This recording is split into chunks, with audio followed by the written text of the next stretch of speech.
Have you ever wondered why people would decide to become witches, Wiccans, or pagans? Well, you can hear one story. Listen to this one today. This is gonna be quite a story. So, why I became a Wiccan.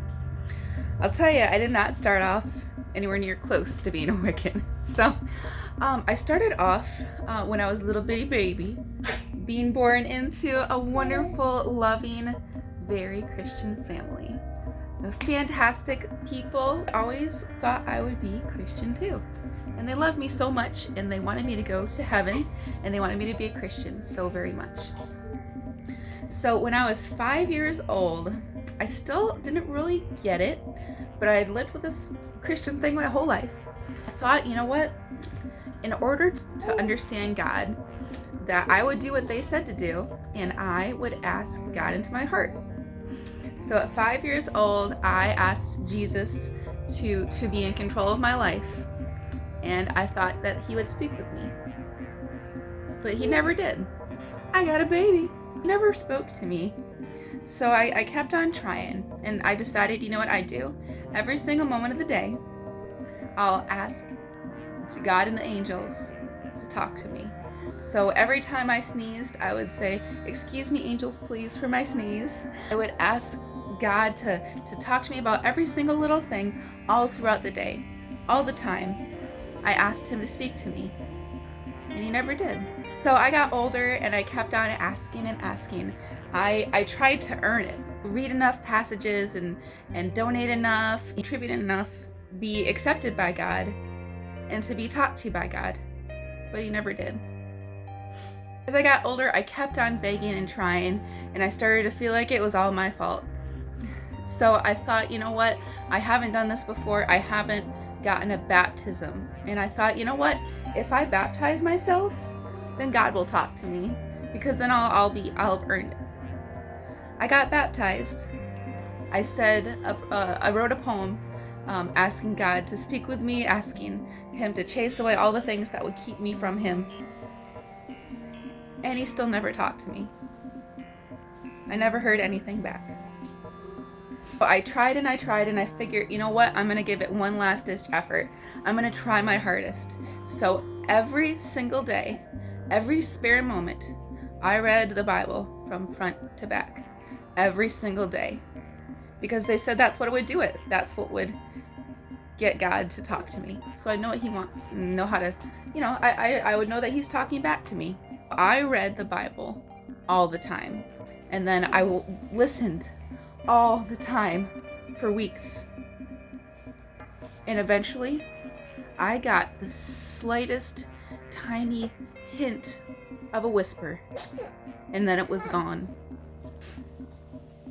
So I read all the time, every waking moment, the Bible for weeks and weeks. I read side devotionals. I prayed constantly, and I wrote down about my prayers. And after weeks of trying to brainwash myself into hearing him, I almost got a whisper, and it barely said that you're okay. This wasn't enough. I was just never enough. So then I gave up. I was working so hard, I could hardly even sleep to get that tiny, almost whisper. So I gave up, and I became an atheist. I became an atheist that was hoping to be proved wrong, because I always wanted there to be a God. I always want there to be something more, I think as humans, we just want there to be something more all the time. So I just went around, I wasn't angry at the church, because I love my family, and I love all these people who are Christians, are amazing people, and they act like they hear him, and I don't understand. How could you hear him? He never speaks. And they're just lovely people who act like they hear God all the time, but I just never did. He just never wanted to speak to me. So I was an atheist for a very long time, and I kept on begging to be proven wrong. So I went to Buddhist temples, and I learned about Buddhism, and I love it. I love Buddhism, but it's not really about a God, and God never spoke to me, but it was excellent advice. I love Buddhism. So I was just on a YouTube binge one day, and I came across a video from a YouTuber called Stargirl, the Practical Witch. Was about her, I think, doing positive affirmations. And she talked about writing in her Book of Shadows. And I was like, ooh, that sounds really cool. What's a Book of Shadows? I found out that a Book of Shadows is like a magical book. And then I remembered something that I did when I was very little. I've always actually been super enchanted by magic. And when I was little, I knew that my parents would hate it, but I found a book of magic and I concealed it in another book cover so that I could have a little magic book.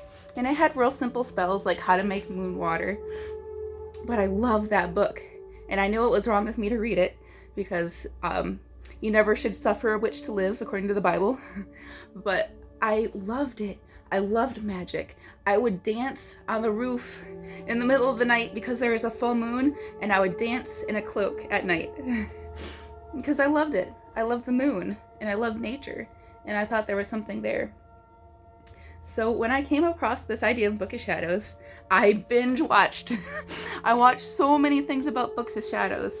I found about Molly Roberts. I learned about Molly Roberts' Book of Shadows. So beautiful. I learned about Harmony Nice. I binge watched everything by Harmony Nice. Binge watched everything by Molly Roberts. I binge watched everything by Stargirl, the Practical Witch. And I found other people who did magic too, and I watched all their things. Then I got into the Amino app, and then I just started trying. And I was like, this is so interesting. But still, nobody was talking to me.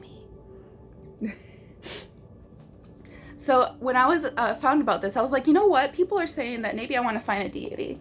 Well, maybe a deity would be nice for me. You know, magic is super fun. I never understood religion. No gods ever talked to me.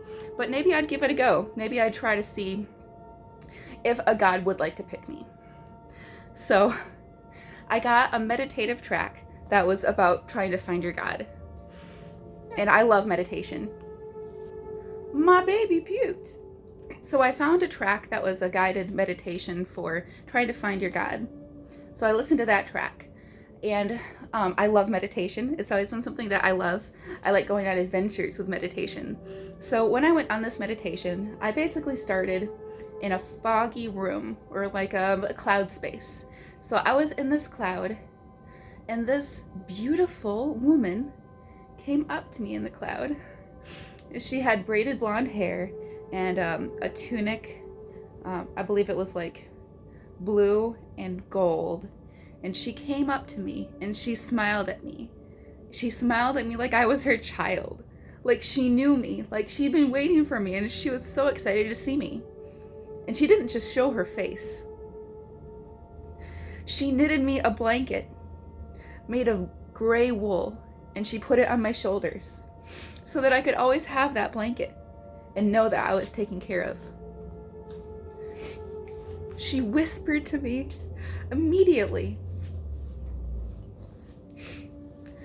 And she made me feel warm. She made me feel loved. She made me feel. So I tried to figure out who she was. So I looked online and I was trying to figure out who is this beautiful golden-haired woman. And I found out it was Frigga. And it felt right. The moment that I said Frigga, I knew it was her. So once Frigga introduced herself to me and I knew it was her, all I had to do was close my eyes and think about her, and I could feel her there. The gray blanket that she made me, I could always put it on my shoulders. If I needed advice, she'd let me talk to her, and she wouldn't always respond, but she was always there. I could feel her, and she'd smile at me. And she would say what she needed to say, if there were words to say. But she was always there. I met other gods too. I had a miscarriage, and I met Hel. Hel helped me get over my miscarriage, helped me know that it was time to move on. I was sitting at my altar, and Hel and Frigga, they told me, shh. This is about you, Raven. I'm talking about you. Hel and Frigga came up next to me while I was sitting at my altar, and they told me to use the heart monitor to see if I was pregnant, if there was a heartbeat. And there was, and it was her. And then once I heard that heartbeat, Hell left because I was over my miscarriage. Because I had this beautiful new baby. Why did you become a Wiccan? Why did you become a pagan? Why did you pick the religion that you did? Did you pick Christianity? Did your God talk to you? What did he say? Do you feel like no one's talking to you too? If that's the case, that's totally okay. It's super frustrating. But maybe the right one will talk to you when it's time. Sure wasn't planning on getting that emotional. Thank you so much for watching. I know I was a little bit more vulnerable than I was planning on in that video, but I just wanted to give you guys a little backstory about why this is important to me and why I wanted to make a channel. Listen to those cute little puppers. Please like, comment, and subscribe. Please comment about your thoughts on what I've had to discuss today. But please be kind, and be kind to each other and loving. And make sure that you ring that magical bell.